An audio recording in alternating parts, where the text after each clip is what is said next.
Após o Ørsted ocasionalmente verificar que quando um fio condutor percorrido por uma corrente elétrica se aproximava de uma agulha magnética de uma bússola, a mesma era desviada. Substituindo a bússola por malhas de ferro num plano perpendicular a um fio condutor percorrido por corrente elétrica, verificamos que as malhas apresentam círculos concêntricos ao fio, mostrando assim linhas de campo num plano perpendicular ao fio.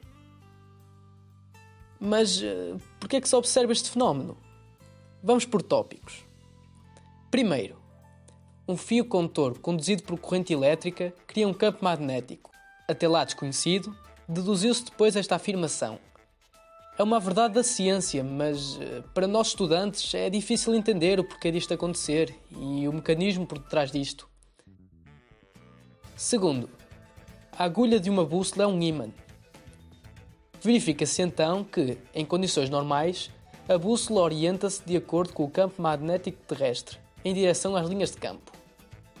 Portanto, instaurando-se um campo magnético a partir do fio condutor perto da bússola, esta irá comportar-se de acordo com as linhas de campo circulares.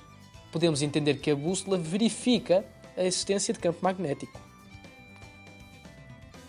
Devido a estas duas afirmações, temos uma melhor percepção de como a experiência de Ørsted ocorreu, implantando uma nova relação científica, eletricidade e magnetismo. A partir da sua experiência, podemos interpretar diversos comportamentos. Primeiro, regra da mão direita. Esta regra indica a direção que um campo magnético tem em relação ao fio condutor.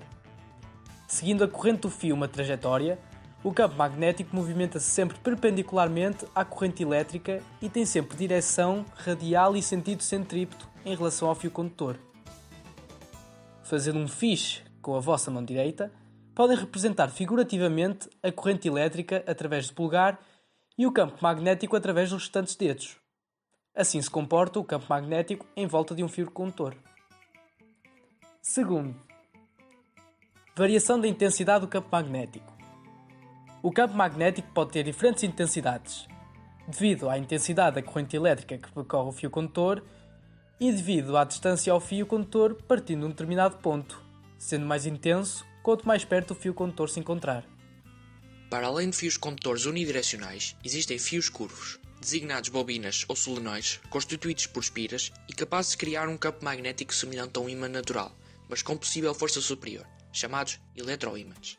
Nestes casos, a situação é inversa. Usando a regra da mão direita, o polegar representa o sentido do campo magnético e os restantes dedos representam a corrente elétrica.